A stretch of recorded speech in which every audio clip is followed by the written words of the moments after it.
Don't take your eyes off this one for a second. Stuart Gall's corner kick over McLean's hands, 1-0 to Derry. Back came Sligo. Rooney's through ball. McKeever left it for the goalkeeper. Mike Small didn't. 1-1. Crossan deputising for Dermot O'Neill. He was to let another goal in just after half-time. Mike Small again. He's deadly from 2 yards. That's his third goal in 3 games since he joined Sligo. But back came Derry. The through ball. Dykes with the foul. And worse to follow, because referee Ollie Cooney reckoned that was a professional foul, and off he went. Sligo down to 10 men. From the free kick, Stuart Gall left it. Paul McLaughlin's shot deflecting off the wall, and that was Derry back to 2-2.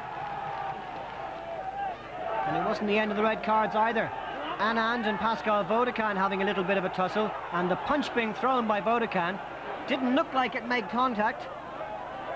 Anand made the most of it, but the referee had no option, and the teams were level at 10 men apiece. Stuart Gall stepped up for another corner. The header on from McKeever, and it was Derry City 3, Sligo Rovers 2. And the best goal of the game from Liam Coyle gave Derry the cushion they needed. Round the goalkeeper, a superb finish. That looked to be that, but Sligo came back one more time for the 7th goal in this thriller. McLaughlin with the back pass, and in stepped Mark Reid to round Crossan. Final score, Derry City 4, Sligo Rovers 3. And thus the action moves to Tolka Park in Dublin on Friday night. Brian Mooney coming in there with the full-back. Mooney did get the final touch, 9 minutes gone in the game, and Shelbourne are 1-up. Now watch this from the corner. Watch the near post action.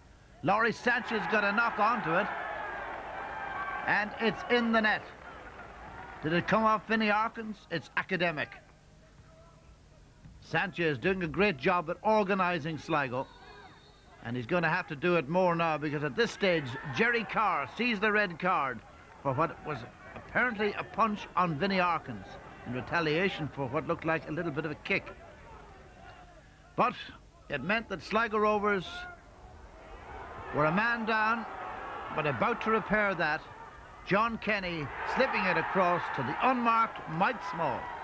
And the big man who's seen action all around Europe, Holland, Belgium, England, doing the business for Sligo, and looking very good as a man to hold the ball up for them up front and put it in the net when the chance presents itself.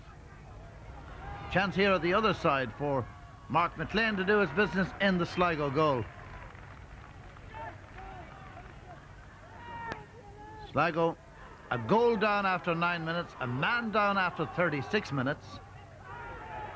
But they played with marvellous organisation, and they're Small to knock a beautiful little header in and wrap the game up at 3-1, a remarkable victory for which Laurie Sanchez must get a great deal of the credit on and off the field. So there's a look at the table then. Away from home begins his roundup of the weekend's other action in the top flight. Sligo Rovers certainly started the stronger in the showgrounds. This corner kick putting Alan O'Neill under pressure from Mike Small, and it just crept past the post. But they took the lead 21 minutes. Another corner kick onto the head of Laurie Sanchez at the near post. Shades of his Wimbledon days. That's his 2nd goal in consecutive games. Beautifully flighted in by Pádraig Moran. And Sligo certainly deserved that good start. But back came Rovers. 38 minutes, the long ball over the defence. And there was Derek McGrath to beat Mark McLean, but the upright saved Sligo. Minutes later, route one again for Rovers. This time John Toll in the clear. The goalkeeper did very well this time, kept his feet and blocked the shot. A very exciting game it certainly was. Lots of chances created by both sides. This little flick header from Gavin Dykes, brilliantly saved by O'Neill, and Rovers cleared the danger.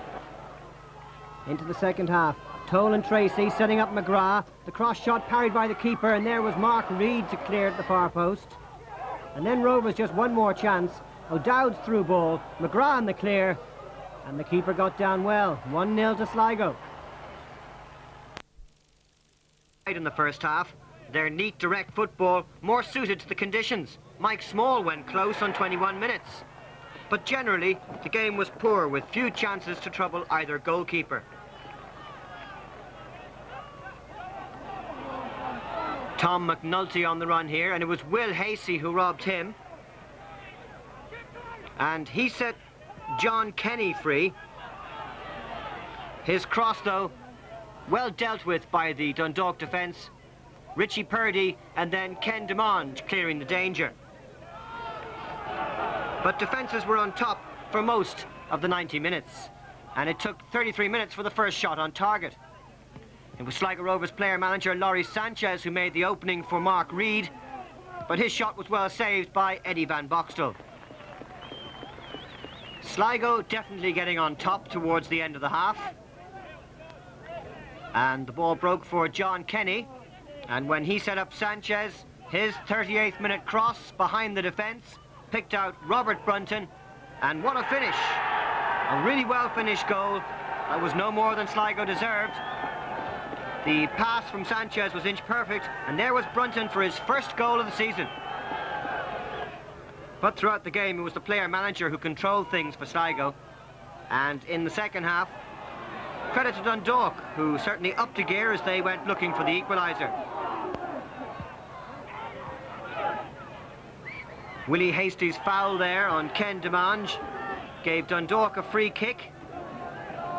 McLean talking to his wall, and from that situation Joe Hanrahan tested Mark McLean, but he couldn't make the breakthrough.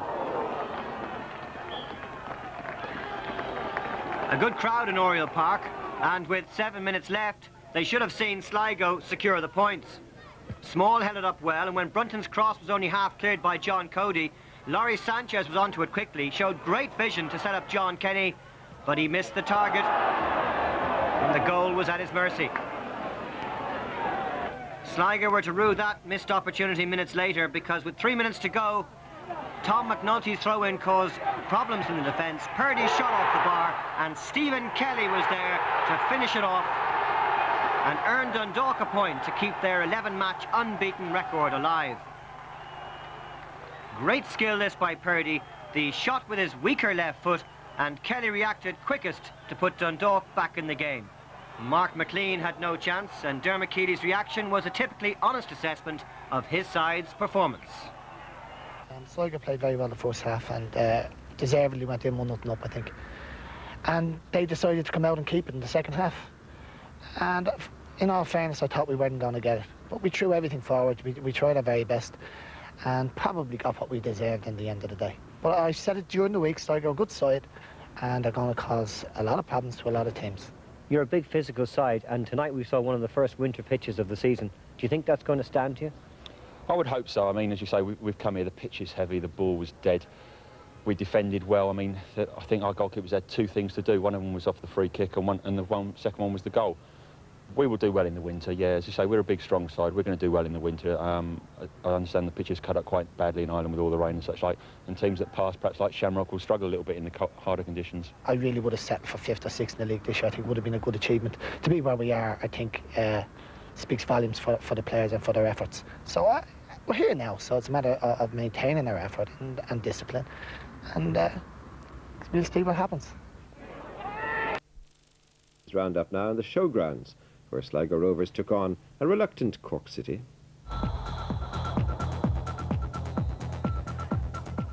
It took Cork City just 47 seconds to take the lead as Caulfield's header put Pat Morley in, and his snapshot caught Mark McLean napping. Declan Daly's header forced McLean into error again, and John Caulfield got one of the easiest goals he's likely to score this season. 4 minutes later, and John Kenny's first goal in 3 months brought Sligo right back into the game. This was a terrific match, but controversy in the second half as Alec Ludzik took down the substitute Eddie Anand, and the referee Wilf Wallace had no doubts that was a professional foul. Off went Alex Ludzik. He wasn't pleased. Tommy Gaynor donned the goalkeeper's gloves, and then Ludzik was banished from the sideline. All this before Eddie Anand stepped up and scored for Sligo, 2-2, and they were right back in it. And the winner wasn't long in coming either. Anand again with the cross, John Kenny with the pullback, and Mike Small with his 5th goal for Sligo Rovers, 3-2 in the showgrounds. And Sligo just scraped the edge of the wall and squeezed past the far post.